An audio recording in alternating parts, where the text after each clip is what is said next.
Assalamualaikum warahmatullahi wabarakatuh. Innal hamdalillah nahmaduhu wa nusalli wa nusallimu ala rasulihil karim. Ashhadu an la ilaha illallah wa ashhadu anna Muhammadan abduhu wa rasuluh. Allahumma salli ala sayyidina Muhammad wa ala ali sayyidina Muhammad. Amma ba'd. Alhamdulillah sahabat beriman, jika video ini muncul di berandamu, ini adalah petunjuk dari Allah kepadamu. Setidaknya sempatkanlah menulis sholawat kepada Nabi Muhammad SAW di kolom komentar. Insya Allah bisa menjadi bukti kecintaan kita untuk mendapatkan syafaat kelak di akhirat. Amin, Allahumma amin. Sahabat beriman yang dirahmati Allah Subhanahu wa Ta'ala, setelah beraktivitas yang menguras keringat, hal pertama yang terlintas di pikiran kita adalah mandi. Mandi tidak hanya berfungsi membersihkan tubuh dari kotoran saja, tetapi juga menyegarkan badan setelah lelah beraktivitas. Mandi merupakan kewajiban bagi setiap umat muslim di dalam menjaga tubuh agar tetap bersih dan nyaman. Sehingga ketika kita beribadah dianjurkan untuk mandi terlebih dahulu. Tapi sayangnya ada sebagian orang yang kurang memahami pentingnya mandi, sehingga mereka enggan melakukannya dengan rutin. Ada sebuah hadis yang menyebutkan bahwa kebersihan sebagian daripada keimanan, yang artinya dengan menjaga kebersihan sama artinya kita menjaga kesehatan dan keimanan. Selain kita harus mengetahui mandi yang dianjurkan dan disunahkan dalam Islam, penting bagi kita untuk mengetahui tentang bagaimana tata cara mandi yang benar agar tubuh kita tetap sehat dan terhindar dari berbagai masalah kesehatan. Adapun cara mandi yang benar itu tidak hanya dengan melepas pakaian saja dan kemudian langsung menyiramkan air ke seluruh tubuh. Namun, ada urutan yang harus diikuti. Pertama-tama yaitu dimulai dengan menyiramkan air ke telapak kaki, lalu ke betis, paha, perut, dan juga pundak. Lalu setelah itu berhentilah sejenak selama 5-10 detik dan rasakanlah sampai terasa seperti ada uap atau angin yang keluar dari ubun-ubun kita. Dan kemudian barulah kita bisa melanjutkan mandi seperti biasanya. Adapun hikmah dari cara mandi yang benar ini yaitu untuk menghindari retaknya tubuh seperti halnya gelas yang diisi air panas dan kemudian setelah itu diisi dengan air dingin. Sedangkan tubuh kita juga sama, cenderung panas, dan air mandi yang kita gunakan itu kebanyakan akan cenderung dingin.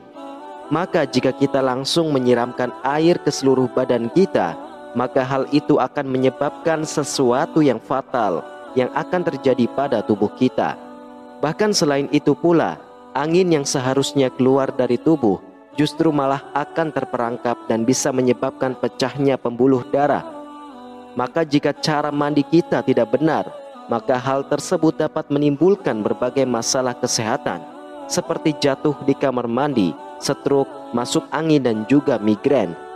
Kemudian setelah itu, selain memperhatikan mandi dengan benar, perlu juga kita memperhatikan waktu yang dianjurkan dan juga waktu yang dilarang oleh Rasulullah SAW ketika kita hendak mandi.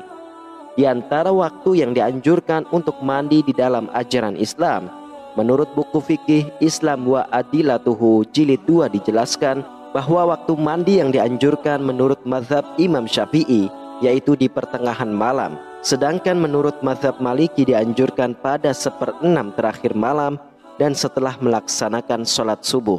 Sementara menurut mazhab Hanafi dan Hambali memerintahkan untuk melakukan mandi setelah sholat subuh. Dan dari keempat mazhab tersebut, semua menganjurkan untuk mandi pada waktu pagi hari, baik itu setelah tengah malam ataupun setelah sholat subuh. Dan hal ini disebabkan karena pada waktu-waktu tersebut kandungan ozon pada air itu sangatlah tinggi, sehingga tubuh kita akan terasa lebih segar dan daya tahan tubuh kita akan meningkat.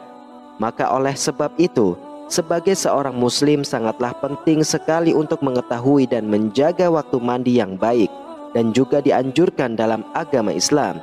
Menurut pakar kesehatan, ada 3 waktu yang tidak disarankan untuk mandi. Pada waktu-waktu tersebut, kondisi jantung sedang melemah sehingga beresiko menyebabkan kematian mendadak. Adapun waktu yang dilarang untuk mandi yaitu sebagai berikut. Yang pertama adalah 30 menit setelah sholat asar. Larangan yang pertama ini adalah jangan mandi 30 menit setelah sholat asar. Lantas apa yang akan terjadi apabila larangan tersebut dilakukan? Pada kisaran waktu itu, kondisi darah dalam tubuh tengah dalam keadaan panas, sehingga apabila kita mandi maka dapat mengakibatkan rasa lelah dan letih. Bahkan waktu tersebut dipercaya dapat meningkatkan resiko kematian mendadak jika Anda bersikukuh untuk mandi pada rentan waktu itu. Lalu yang kedua adalah setelah sholat maghrib. Janganlah mandi sekitar pukul 6 hingga 7 waktu setempat. Mandi setelah sholat maghrib juga sangat tidak dianjurkan dan bahkan dilarang, karena kondisi jantung pada saat itu melemah. Jika mandi di waktu tersebut, jantung akan mengalami kaget dan dapat mengakibatkan kematian mendadak. Di samping itu, mandi setelah sholat maghrib juga meningkatkan resiko penyakit paru-paru basah. Kemudian yang ketiga adalah setelah sholat isya hingga jam 12 malam. Setelah sholat isya merupakan waktu yang juga dilarang untuk mandi. Pada waktu itu, jantung kita sedang beristirahat. Mandi pada saat itu akan menyebabkan kerusakan jantung hingga penyakit rematik. Rasulullah SAW bersabda, mandi yang tepat adalah di waktu subuh atau sebelum subuh, karena pada saat itu air mengandung ozon yang lebih tinggi sehingga sangat baik untuk tubuh dan bisa membuat Anda awet muda serta dapat meningkatkan daya tahan tubuh. Sahabat beriman yang dirahmati Allah Subhanahu wa Ta'ala, itulah 3 larangan waktu mandi yang harus kita hindarkan sebab bisa mengakibatkan kematian. Demikianlah hanya ini yang dapat saya bagikan dan sampaikan. Semoga bermanfaat untuk kita semua. Wallahu a'lam bishawab. Wassalamualaikum warahmatullahi wabarakatuh.